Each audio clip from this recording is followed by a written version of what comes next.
A very good morning to all my dear friends. मैं हूं Prashant Mawani. I hope you all are doing good. आज 18 नवंबर 2021 के important articles को देखेंगे. डियर फ्रेंड्स, आज जब मैं ये लेक्चर रिकॉर्ड कर रहा हूं, it is 19th November and I am sure Telegram channel के ऊपर आपको अर्ली मॉर्निंग कल मैसेज मिल गया था कि मेरी तबीयत जो है, मेरा थ्रोट ख़राब था. सोर थ्रोट होने की वजह से I was not able to record the lecture. यहाँ पर हमारे शहर में राजकोट में अचानक से वेदर जो है वो चेंज हो गया है पिछले कुछ दिनों से. And it's a very strange weather.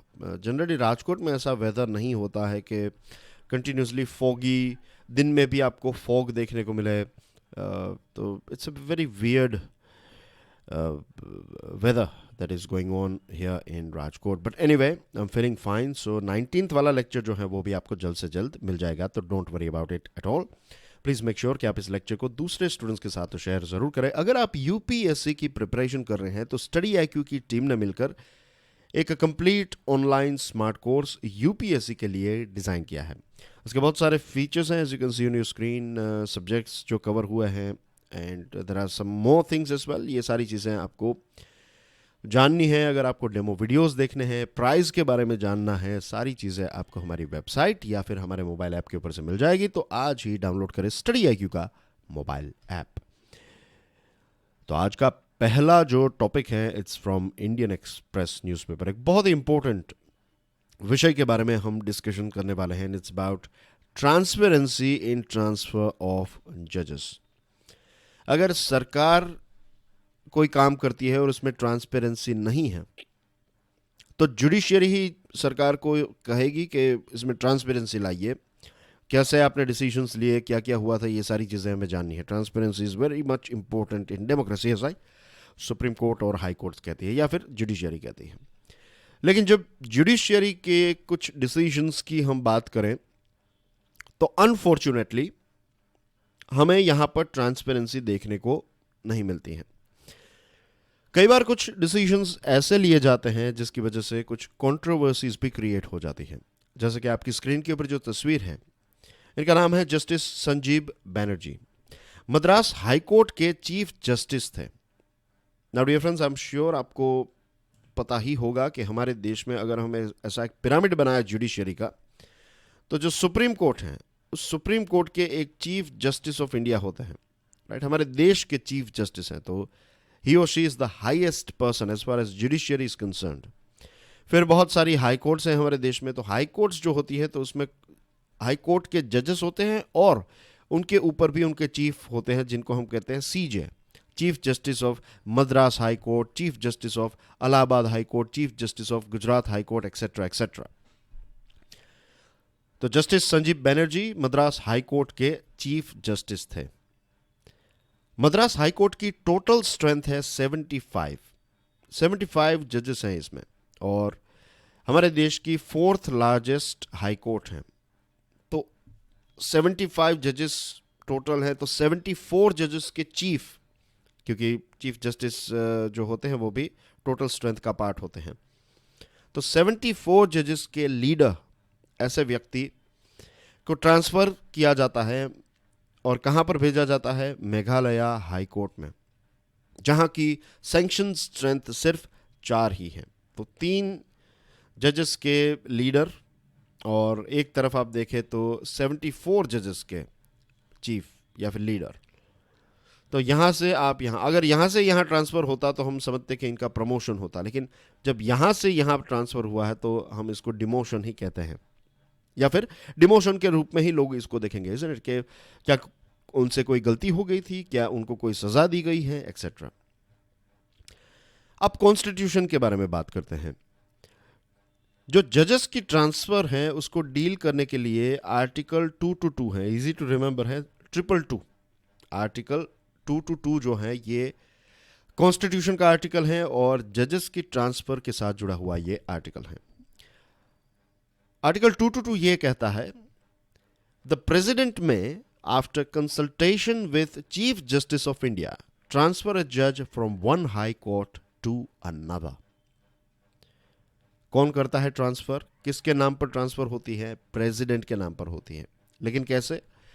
President जो हैं वो chief justice of India CJI को कंसल्ट करते हैं, और कंसल्टेशन के बाद किसी भी हाई कोर्ट के जज का ट्रांसफर एक हाई कोर्ट से दूसरे हाई कोर्ट में किया जा सकता है। तो आई होप ये चीज आपको, ये फैक्ट आपको पता चल गया है, और कैसे काम करता है ये सिस्टम कैसे काम करता है ये आपको पता चल गया होगा। अब ये जो शब्द है कंसल्टेशन, उसका थोड़ा एक्सप्लेनेशन मैं अभी आपको देता हूं। All high courts are equal and high court judges across the country enjoy the same powers and privileges. सभी हाई कोर्ट्स जो हैं वो इक्वल हैं, लेकिन रियलिटी में क्या होता है, आपने एक ही शहर की बात करूं, एक प्रैक्टिकल बात बताऊं आपको। एक ही शहर में ऐसा होता है कि एक पुलिस स्टेशन जो है वो बहुत ही फेमस है, बड़ा पुलिस स्टेशन है, और दूसरा जो पुलिस स्टेशन है वो एक छोटा पुलिस स्टेशन है, वो इतना फेमस नहीं है। तो जो बड़ा पुलिस स्टेशन है उनके जो एसएचओ हैं, स्टेशन हाउस मास्टर जिसको कहते हैं, या फिर जनरली एक पुलिस इंस्पेक्टर होते हैं, पीआई। तो बड़े और फेमस पुलिस स्टेशन के जो पीआई हैं उनको वहां पर इसीलिए रखा गया है क्योंकि उन्होंने कुछ ऐसा काम किया है, या फिर उनकी एक पास्ट हिस्ट्री है ऐसी कुछ, ही और she has that leadership quality etcetera. तो उसकी वजह से, और वहाँ के पीआई जो है वो काफ़ी फेमस भी होते हैं, काफ़ी उनका एक स्ट्रॉन्ग होल्ड रहता है। दूसरी तरफ दूसरे पुलिस स्टेशन के जो पीआई हैं वो उतने फेमस या फिर उतने स्ट्रॉन्ग नहीं है, क्योंकि उनका पुलिस स्टेशन जो है वो उतना स्ट्रॉन्ग नहीं माना जाता है। वैसे देखा जाए तो एक शहर में सभी पुलिस स्टेशन जो हैं उनके पावर्स तो सेम रहते हैं, लेकिन इन द सेम वे हमारे देश में जितनी भी हाई कोर्ट्स हैं उनके पावर तो सेम है। बट यू कैन क्लियरली से कि मेघालय हाई कोर्ट में 4 जजेस की स्ट्रेंथ है और मद्रास हाई कोर्ट में 75 जजेस की स्ट्रेंथ है। तो भले ही उनके पावर्स बुक के ऊपर सेम हो, लेकिन ज़्यादा बड़ी या फिर प्रमोशन के पॉइंट ऑफ व्यू से देखें तो of course it is Madras high court. 1970s की बात करें तो 1970s में हमें देखने को मिला कि जजेस को कैसे सुपरसेशन मिला। चीफ जस्टिस ऑफ इंडिया की अपॉइंटमेंट में बहुत सारे लोगों को पास करके एक चीफ जस्टिस बने थे, तो एक सुपरसेशन हुआ। फिर इमरजेंसी आई, और इमरजेंसी के बाद की अगर हम बात करें तो एक 5 जज वाली बेंच, सुप्रीम कोर्ट की जज वाली सुप्रीम कोर्ट में 5 जज वाली एक बेंच ने आर्टिकल 222 को संकल चंद एच सेठ केस में इंटरप्रेट किया। While concurring with the majority, Justice P.N. Bhagwati held that the transfer of a judge from one high court to another inflicts many injuries on the individual. ये संकल चंद H सेठ case में justice P.N. Bhagwati ने यह कहा कि जब किसी हाई कोर्ट के जज का ट्रांसफर किया जाता है, या फिर जब आप किसी जज का ट्रांसफर करते हैं, तो उस जज के ऊपर बहुत सारी इंजरीज क्रिएट हो जाती हैं। इसको एक और डीप तरीके से समझने के लिए मैं थोड़ी और डिस्कशन यहां पर करना चाहूंगा, because it is very important कि आप इस चीज को समझें, आप इस चीज को महसूस करें। जस्ट इमेजिन कि आप एक कंपनी में काम कर रहे हैं, आपने अपना जो है वो बेस्ट किया, लोग भी जानते हैं कि आप अपना बेस्ट काम कर रहे हैं, लेकिन कुछ ऐसे लोग हैं जिनको आपका काम पसंद नहीं है। वैसे आपका काम सही है, लेकिन उनको शायद आप पसंद नहीं है। आप निर्भयता से काम करते हैं, आप प्रामाणिकता से काम करते हैं, तो ऐसी सारी चीज़ों को लेकर we are just discussing an example right here. मैं सिर्फ आपको ये चीज़ समझ में आए इसलिए आपको एग्जाम्पल दे रहा हूँ। तो लोगों को आप पसंद नहीं है, आपका काम तो वैसे बहुत सही जा रहा है, तो वो कुछ ना कुछ करके अगर आपको ट्रांसफ़र आपका करवा दें, आपको एक अच्छी पोजीशन में आप हैं और वहाँ से आपको एक दूसरी जगह पर भेज दे जहाँ पर आपकी एक्सपर्टीज़ नहीं है, तो आपको कैसा फील होगा? You will feel hurt about it. आपको दुख होगा। कोई भी कहे कि मुझे दुख नहीं होगा, आई डोंट थिंक सो ही और शी वुड बी राइट। वो शायद अच्छी तरीके से उस दुख को छुपा लेंगे, एक्टिंग अच्छी कर लेंगे, लेकिन उनको पता तो होगा ही कि उनके साथ ऐसा क्यों हुआ है, या फिर ये जो हुआ है उनके साथ वो गलत हुआ है। ही नोटेड, मैं भगवती साहब की बात कर रहा हूं, जस्टिस भगवती जो हैं उन्होंने ये नोट किया है, उन्होंने ये कहा that the consent of the judge proposed to be transferred was part of the scheme and the language of Article 222. Article 222 को 222 को यहाँ पर संकल चंद एच सेट केस में इंटरप्रेट किया है सुप्रीम कोर्ट के 5 जज वाली बेंच ने, और यहाँ पर यह कहा है कि जब आप किसी जज का ट्रांसफर करते हैं तो उस व्यक्ति का कंसेंट, क्या वो व्यक्ति उस जगह पर काम करना चाहता है, क्या वो ट्रांसफर को एक्सेप्ट कर रहा है, ये आर्टिकल 222 का पार्ट है। और जो भाषा लिखी गई है, जो बातें लिखी गई हैं आर्टिकल 222 में, उसका भी ये पार्ट है कि आपको उनके साथ कंसल्टेशन करना है। लेकिन यहाँ पर क्या कंसल्टेशन हुआ, या फिर जनरली क्या हाई कोर्ट के जजेस के साथ इस प्रकार के कंसल्टेशन होते हैं? That's a big question. He also held that if the power of transfer is vested solely with the executive, it undermines judicial independence and eats into the basic features of the Constitution. हमारे संविधान का एक बहुत ही basic feature ये है कि judiciary जो है वो इंडिपेंडेंट रहेगी.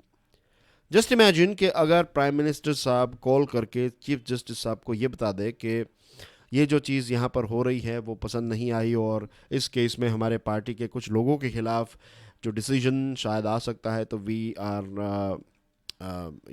नॉट हैप्पी और we are bit concerned about it, तो आप किसी और जजेस को यहाँ पर बिठा दीजिए, ऐसे जज जो हमारे फेवर में सारी बातें कहें. और ऐसा अगर हो जाता है तो जस्ट इमेजिन को क्या हम इस देश को डेमोक्रेटिक देश कह पाएंगे? The answer is of course no. ये एक तानाशाही वाली सिस्टम हो जाएगी. तो जुडिशियरी का इंडिपेंडेंट होना it's very very important for the survival and for the maturity and growth of judiciary. इसके बिना जुडिशियरी का भी ग्रोथ नहीं हो सकता और एक लोकतांत्रिक व्यवस्था का भी ग्रोथ नहीं हो सकता. तो इस चीज को ध्यान में रखते हुए ट्रांसफर्स को लेकर कुछ ऐसे इंपॉर्टेंट पॉइंट्स जो हैं वो कॉन्स्टिट्यूशन में भी लिखे गए हैं, और उसके बाद कुछ ऐसे जजमेंट भी आए, जैसे कि 3 ऐसे इंपॉर्टेंट जजमेंट्स आए थे. एक है फर्स्ट जजेस केस, सेकंड जजेस केस और थर्ड जजेस केस, जिसने अगेन आर्टिकल 222 को और उसके काम करने की जो चीज़ है, या फिर कैसे ये आर्टिकल 222 काम करता है, ये चीज़ें जो हैं वो फर्स्ट, सेकंड और थर्ड जजेस केस में एक्सप्लेन की गई है. फर्स्ट जजेस और सेकंड जजेस केसेस में ये हुआ कि कॉलेजियम सिस्टम का जन्म होता है. फर्स्ट और सेकंड जजेस केस जो हुआ तो इसमें कॉलेजियम सिस्टम का जन्म हुआ. और जो मैंने आपको कहा था कंसल्टेशन शब्द, मैं आपको अभी एक्सप्लेन करूंगा. तो अगर आप ये लाइन पढ़ेंगे, फर्स्ट लाइन, तो आपको ये लगेगा the president may after consultation with chief justice of India. तो ये जो कंसल्टेशन है, इसको फिर फर्स्ट और सेकंड जजेस केस में ये कहा गया कि कंसल्टेशन का मतलब ऐसा नहीं है कि प्रेसिडेंट साहब पूछेंगे चीफ जस्टिस को कि आपको क्या लगता है इसमें, और चीफ जस्टिस कहे कि नहीं इसमें ट्रांसफ़र नहीं होना चाहिए, और प्रेसिडेंट साहब को ये लगता है कि नहीं ट्रांसफ़र तो मैं करके ही रहूँगा, तो फिर वो ट्रांसफ़र कर देंगे. ऐसा नहीं है. यहाँ पर कंसल्टेशन का मतलब है कॉन्करेंस, कि अगर चीफ जस्टिस ऑफ इंडिया ये कहते हैं कि इनका ट्रांसफ़र किया जाए या फिर ना किया जाए, तो वही बात जो है वो प्रेसिडेंट को माननी पड़ेगी. जुडिशियरी की जब भी बात आती है तो इसमें, और ट्रांसफ़र की जब भी बात आती है तो इट इज़ कॉन्करेंस, कि चीफ जस्टिस ऑफ इंडिया जो कहेंगे वो चीज़ प्रेसिडेंट साहब को फॉलो करनी पड़ेगी, क्योंकि जुडिशियरी वरना इंडिपेंडेंट नहीं रहेगी. क्योंकि प्रेसिडेंट साहब जो हैं वो किसकी सलाह मशवरा पे और काम करते हैं? वो prime minister of council of minister. तो इवेंचुअली अगर प्रेसिडेंट कहे कि इसका ट्रांसफ़र करूंगा या फिर नहीं करूंगा, तो वो जो आवाज़ होगी या फिर वो जो साइन भले ही प्रेसिडेंट की हो, लेकिन वो जो इरादा है वो प्राइम मिनिस्टर का होगा. तो ऐसा ना हो, इसके लिए फर्स्ट एंड सेकंड जजेस में ये डिसीजन लिया गया. आई होप मैं बहुत ही स्लोली जा रहा हूँ, बहुत ही डीपली चीज़ों को डिस्कस कर रहा हूँ, क्योंकि एक बहुत ही इंपॉर्टेंट टॉपिक है. Such concurrence is of the Supreme Court as an institution and is arrived at by the CJI upon discussion with 2 senior most judges. ये concurrence जैसे मैंने आपको बताया ये सुप्रीम कोर्ट और चीफ जस्टिस का होता है. ये concurrence जो है, ये डिसीजन जो है वो प्रेसिडेंट नहीं लेते. अब फर्स्ट और सेकंड जजेस केस में जो कॉलेजियम फॉर्म की गई, तो इसमें 3 मेंबर्स थे, चीफ जस्टिस ऑफ इंडिया और सुप्रीम कोर्ट के 2 सीनियर मोस्ट जजेस. तो टोटल कितने हो गए? 3. फिर थर्ड जजेस केस जब आया तो इसमें कॉलेजियम की साइज जो है उसको इंक्रीज करके टोटल 5 किया गया, इंक्लूडिंग सीजेआई. तो चीफ जस्टिस ऑफ इंडिया हैं and then you have 1, 2, 3 and 4 total senior most जजेस. तो टोटल स्ट्रेंथ कितनी हो गई इस कॉलेजियम की? 5. I hope this things are clear. 1994 में सेकंड और थर्ड जजेस केसेस के बीच में एक के अशोक रेड्डी केस फाइल किया गया था सुप्रीम कोर्ट में, और इसने भी ये ट्रांसफर ऑफ जजेस ऑफ हाई कोर्ट्स के इसको लेकर एक प्रश्न उठाया. और यहाँ पर ऐसा हुआ कि यही बात हुई कि अगर विदाउट क्लैरिफिकेशन ट्रांसफ़र किया जाता है, विदाउट किसी बात को आपने इन्फॉर्म नहीं किया, आर्बिट्ररी अगर ट्रांसफ़र किया जाता, मीन्स आर्बिट्ररी नहीं लेकिन अगर आपने ट्रांसफ़र कर दिया किसी एक्सप्लेनेशन के बिना, तो ये जुडिशरी के इंडिपेंडेंस के लिए एक बहुत बड़ा ख़तरा हो जाएगा. 3 जजेस जो थे के अशोक रेड्डी केस में, जो फिर इवेंचुअली जो सेकंड जजेस केस में 9 जजेस की बेंच थी, तो उसके भी ये 3 जजेस जो हैं वो पार्ट थे, were satisfied that all the contentions raised had been adequately covered by the second judge's case, and held that the absence of norms and guidelines in Article 222 seemed to be deliberate, as the power is vested in the high constitutional functionaries and it was expected of them to develop requisite norms by convention in actual working.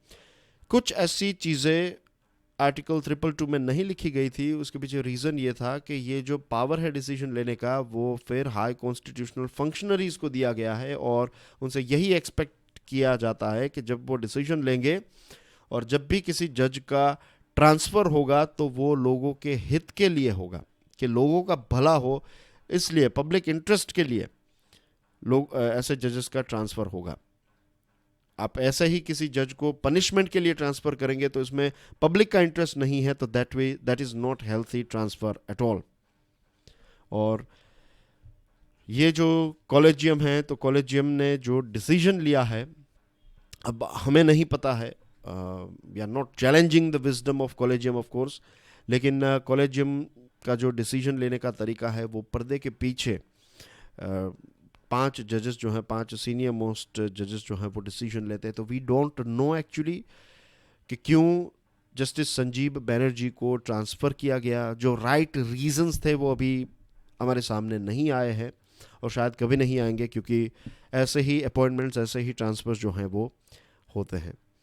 तो transparency जो है ये भी एक बहुत ही important चीज़ है जो judiciary को भी फॉलो करनी चाहिए, क्योंकि पब्लिक के हित के लिए, डेमोक्रेसी के हित के लिए इट इज़ इम्पोर्टेंट कि जुडिशरी जो दूसरे इंस्टीट्यूशंस को ट्रांसफ़र होने की बात करती है, अब अगर वो खुद ट्रांसपेरेंटली डिसीजन नहीं लेंगे तो फिर दूसरों से हम क्या एक्सपेक्ट करेंगे, इज़न्ट इट. तो आई होप ये एक बहुत ही इंपॉर्टेंट टॉपिक आपको थरोली समझ में आ गया होगा.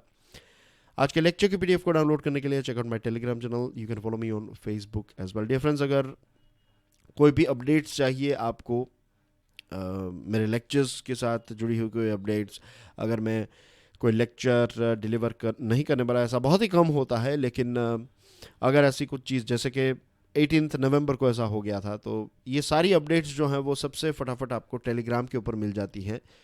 तो प्लीज़ अगर आप टेलीग्राम यूज़ नहीं कर रहे हैं तो उसको डाउनलोड कर लीजिए. ज़रूरी नहीं है कि आप हर रोज़ उसको यूज़ कीजिए, सिर्फ आप एक चैनल को फॉलो करें, that's it, and it's enough. Means उस एक ऐप को डाउनलोड करने से आपका कुछ मीन्स इश्यू नहीं हो जाएगा, और चैटिंग वेटिंग के लिए वैसे भी कोई टेलीग्राम इतना ख़ास इस्तेमाल नहीं करते हैं, तो वो सारी चीज़ें भी आपको नहीं होगी. Anyway, let's move on. Pickup science, Indian express का ये आर्टिकल है. अच्छी खबर है हमारी इकोनॉमी के लिए. Ministry of commerce and industry का जो डेटा रिलीज़ किया गया मंडे को, और इसमें यह पता चला है कि हमारा जो एक्सपोर्ट है, मर्चेंडाइज यानी कि सामान, गुड्स जो कहते हैं ना, गुड्स एक्सपोर्ट किया हमने, सामान, तो सामान का एक्सपोर्ट जो है उसका परफॉर्मेंस काफ़ी सही रहा है. अक्टूबर की बात करें तो अक्टूबर का एक्सपोर्ट जो है ये 43% ज़्यादा रहा कंपेयर टू लास्ट ईयर. और जो प्री पेंडेमिक एरा था, पेंडेमिक कोविड स्टार्ट हुआ उससे पहले का जो एक नॉर्मल ज़माना था, उसके मुकाबले अगर आप देखें तो 36% ज़्यादा हमने एक्सपोर्ट किया अक्टूबर अकेले में. अप्रैल से लेकर जब से हमारे फाइनेंशियल ईयर की शुरुआत होती है, 1 अप्रैल 2021 से इस फाइनेंशियल ईयर की शुरुआत हुई और ये ख़त्म हो जाएगा 31 मार्च 2022 को. तो ये जो अप्रैल से लेकर अक्टूबर, यानी कि अप्रैल, मई, जून, जुलाई, सितंबर, अक्टूबर, ये 6 महीने फर्स्ट हाफ की अगर हम बात करें तो 233.54 बिलियन का हमने ऑलरेडी एक्सपोर्ट कर लिया है। तो लगता है कि ये साल के अंत तक हम 400 बिलियन के मार्क को या फिर 400 बिलियन का जो एक आंकड़ा है उसको डेफिनेटली क्रॉस कर जाएंगे। Coming at a time when uncertainty over underlying drivers of growth lingers on, domestic demand and investment remains subdued, the ability of the government spending to drive growth on a sustained basis is limited, as sustained robust growth in exports could provide a much needed fillip to the Indian economy. Domestic demand जो है वो उतनी ज़्यादा नहीं है, investment जो है वो भी उतना ज़्यादा नहीं हो रहा है, गवर्नमेंट के खर्च करने की क्षमता भी लिमिटेड है, और ये सारी चीज़ों ऐसी सिचुएशन होने के बावजूद भी अगर एक्सपोर्ट्स काफ़ी सही रहते हैं, इस दिशा में आगे बढ़ रहे हैं, तो that's a very good news for our economy. Global economy जो है वो काफ़ी अच्छे रिकवरी स्टेज में है। United Nations Conference on Trade and Development का कहना यह है कि 28% ज़्यादा ग्लोबल ट्रेड जो है वो इस साल होने वाला है। जो बड़े बड़े ड्राइवर्स हैं जिसकी वजह से अच्छे आंकड़े हमें देखने को मिले या फिर एक्सपोर्ट्स अच्छा हुआ, तो पेट्रोलियम प्रोडक्ट्स हमने काफ़ी एक्सपोर्ट किया, जेम्स एंड ज्वेलरी काफ़ी एक्सपोर्ट की, इंजीनियरिंग और electronic goods, organic and inorganic chemicals, ये सारी चीज़ें की वजह से एक्सपोर्ट जो है वो काफ़ी सही रहा है। इंपोर्ट्स भी अगर हम देखें तो इंपोर्ट्स भी सही हेल्थी चल रहे हैं, और इंपोर्ट्स में भी अगर आप देखेंगे तो non oil non gold imports, generally oil और गोल्ड जो है उसका ही बिल बड़ा बन जाता है, तो लगता है कि बहुत ज़्यादा एक्सपोर्ट हुआ, लेकिन इन चीज़ों को छोड़कर जो दूसरी चीज़ें हैं जिनको हम इंपोर्ट करते हैं यहाँ पर, या तो हमारे देश में मैन्युफैक्चरिंग में वो काम आता है या फिर हमारे देश में मैन्युफैक्चर करके हम उसी फाइनल प्रोडक्ट को किसी और देश में बेचते हैं। तो इस प्रकार की चीज़ों का इंपोर्ट भी काफ़ी सही रहा, तो ये सारी चीज़ें जो हैं वो राइट डायरेक्शन में जा रही हैं। After some hesitation, the government appears to be recalibrating its approach towards trade agreements. आवश्यकता है कि हम बहुत सारे अलग अलग देशों के साथ ट्रेड एग्रीमेंट्स को अपग्रेड करें। फॉर एग्जांपल, यूरोपियन यूनियन के साथ एक फ्री ट्रेड एग्रीमेंट को लेकर बहुत लंबे समय से डिस्कशन चल रही है, तो we need to work on this. इसके अलावा यूएसए के साथ भी जो ट्रेड डील है उसको भी एक नए लेवल पर ले जाने की आवश्यकता है। यूके ब्रेक्जिट के बाद एक बहुत बड़ी अपॉर्चुनिटी है, तो उसके साथ भी फ्री ट्रेड एग्रीमेंट, आसियान देश और दूसरे बहुत सारे ऐसे देश हैं जिनके साथ हमें ट्रेड एग्रीमेंट को और ज़्यादा अपग्रेड करने की आवश्यकता है। धीरे धीरे करके फाइनल एम जो है वो यही रहता है कि फ्री ट्रेड एग्रीमेंट जो है वो साइन हो जाए दो देशों के बीच में, या फिर मल्टीपल देशों के बीच में, या फिर मल्टीपल ग्रुप्स के साथ, ताकि बिजनेस जो है वो स्मूथली एक दूसरे के साथ हम कर सकें। कुछ ऐसी टैरिफ पॉलिसी को हटाने की आवश्यकता है, कुछ प्रोटेक्शनिज्म भी हम फॉलो करते हैं, तो इन सारी चीज़ों को भी ड्रॉप करने की आवश्यकता है if you want to stay competitive in the global market as well as global supply chain. The bath water and the baby, Financial Express का ये आर्टिकल है। Data is known as the new oil, isn't it? New oil, आज का जो अगर नया oil है, या फिर ऑयल की जो एक समय पर कीमत थी, वैल्यू थी, जो इंपॉर्टेंस था, वही इंपॉर्टेंस आज डेटा का है। हमारे देश में डेटा प्रोटेक्शन बिल सरकार लेकर आई और उसमें काफ़ी नए नए चेंजेस हमें देखने को मिला, काफ़ी अप टू द मार्क लगता है, लेकिन उसमें और ज़्यादा अपग्रेडेशन की या फिर एक सोच बदलने की आवश्यकता है। Can you believe this fact? 2019 की अगर हम बात करें तो जो डेटा है, the collection and sharing of data with the necessary privacy protection protocols in place holds immense societal and economic value worth 172.30 billion euros. Can you believe it कि अगर प्राइवेसी प्रोटेक्शन को भी ऑन रखें और जो data है जो collect किया जाता है, जो शेयर किया जाता है, अगर उसकी वैल्यू निकालें तो सोसाइटी और इकोनॉमिक पॉइंट ऑफ व्यू से देखें तो 172.30 बिलियन यूरोज जितनी इसकी वैल्यू होती है। तो आप समझिए डेटा जो है it is very very important tool. Data आपके लिए इंपॉर्टेंट इसलिए है क्योंकि डिसीजन लेना जो है वो बहुत ही सही, मीन्स राइट डिसीजन लेना है, then you need proper data. अब दो चीज़ें जो हम गलती करते हैं प्राइवेसी को लेकर हमारे देश में, एक तो ये है कि हम ये मानते हैं कि ये जो डेटा है इसको सिर्फ करप्शन को हटाने के लिए और ट्रांसपेरेंसी के लिए ही इसका इस्तेमाल, ऐसा नहीं है। डेटा का इस्तेमाल जो है वो और दूसरी चीज़ों के लिए भी हो सकता है। Second thing, there has been too much focus on privacy. हम प्राइवेसी के ऊपर अटक चुके हैं। हमारे देश की बात करें तो हम प्राइवेसी प्राइवेसी प्राइवेसी की बात करते हैं और प्राइवेसी के ऊपर इतना फोकस्ड है हम कि हम ये नहीं समझ पाते कि प्राइवेसी के चक्कर में हमने डेटा को ही रिलीज करना या फिर डेटा जनरेट तो होता है लेकिन रिलीज करना या फिर शेयरिंग जो है उसके ऊपर एक ब्रेक लगा दी है, विच इज़ नॉट हेल्थी। मैं ऐसा नहीं कह रहा हूं कि प्राइवेसी जो है उसको ब्रीच करें, नॉट एट ऑल, प्राइवेसी हमारा एक फंडामेंटल राइट है। लेकिन इन जनरल जो एक डेटा जनरेट होता है, लेट्स से बहुत ही सिंपल एग्जांपल दूं, आपका ड्राइविंग लाइसेंस। तो ड्राइविंग लाइसेंस में आपका नाम है, आपका एड्रेस है, और आपकी आपकी एज है, आपका sex, whether you are male female third gender, तो ये सारी डिटेल्स आपके ड्राइविंग लाइसेंस में हैं। अब आप नहीं चाहते, आपका ड्राइविंग लाइसेंस है, आपको अगर किसी को दिखाना है तो दिखाएंगे, नहीं दिखाना है तो नहीं दिखाएंगे, it's totally up to you. तो सरकार इस चीज़ को प्राइवेट रखेगी, सरकार इस चीज़ को, आप किसी का भी ड्राइविंग लाइसेंस जो है वो डाउनलोड नहीं कर पाएंगे, राइट।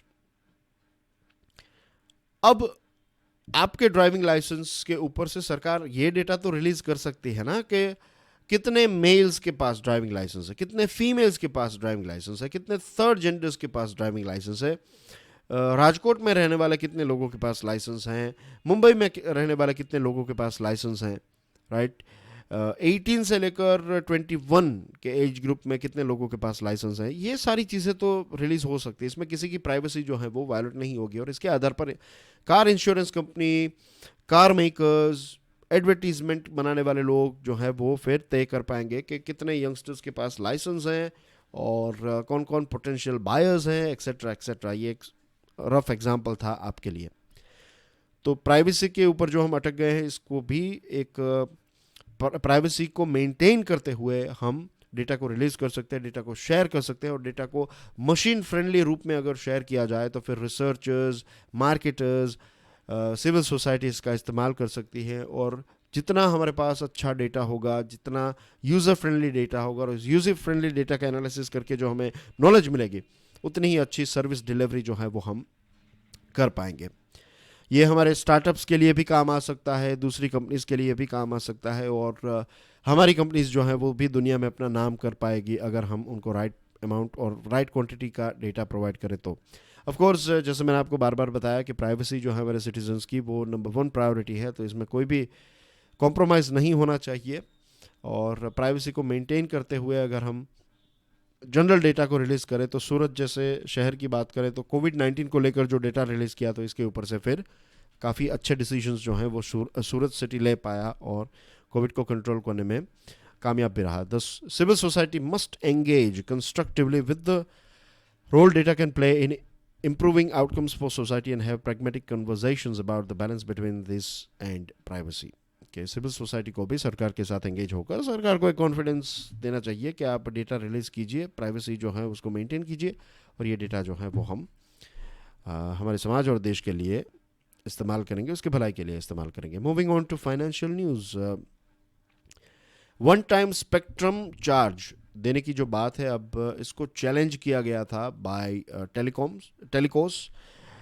टेलीकोस यानी कि टेलीकम्युनिकेशन कंपनीज ने इसको चैलेंज किया था, और एक कोर्ट का आदेश आया था। बेसिकली कोर्ट ने ये कहा कि ये जो वन टाइम स्पेक्ट्रम चार्ज आप ले रहे हैं वो बराबर नहीं है, तो फिर ये सुप्रीम कोर्ट में ये केस गया।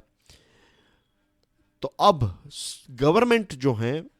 गवर्नमेंट ये डिसाइड करेगी कि ये केस को आगे बढ़ाया जाए या फिर नहीं बढ़ाया जाए।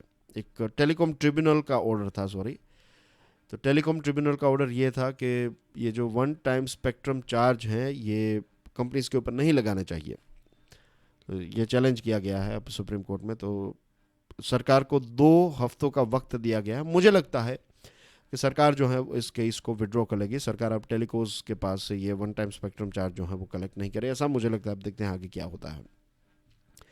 फाइनेंस मिनिस्टर निर्मला सीतारमण जी ने इंडिया इंक को ये कहा है कि आप हिम्मत दिखाइए, आप इन्वेस्ट कीजिए, राइट। आप यानी कि जो बड़ी बड़ी कंपनीज हैं उनको एड्रेस करते हुए उन्होंने बताया कि आप रिस्क लीजिए, थोड़ा इन्वेस्टमेंट जो है वो स्टार्ट कीजिए, चीज़ें जो हैं वो अपने आप सही हो जाएगी। और उन्होंने ये कहा कि जो इम्पोर्ट बिल को हमें कम करना है, चीज़ों को हमारे देश में मैन्युफैक्चर करना है, ये सारी चीज़ें सरकार नहीं कर पाएगी, प्राइवेट प्लेयर्स या फिर जो इंडिया इंक का साथ नहीं होगा, तो फिर हमारी इकोनॉमी भी आगे नहीं बढ़ पाएगी। तो ये कॉन्फिडेंस है, फाइनेंस मिनिस्टर उन्होंने डायरेक्टली ये सारी कंपनीज को, इंडिया इंक को एड्रेस किया है, तो एक प्रकार से एक कॉन्फिडेंस बूस्ट जो है वो यहाँ पर करने की कोशिश की है फाइनेंस मिनिस्टर ने। And dear friends, this are some important headlines. PDF को डाउनलोड करने के बाद इनको देख लीजिएगा। जो मैंने प्रश्न पूछा था उसका आंसर आपकी स्क्रीन के ऊपर है, और ये रहा आपके लिए एक नया प्रश्न। I will see you soon with 19th नवंबर वाला lecture. Till then enjoy your studies. God bless you all. जय हिंद।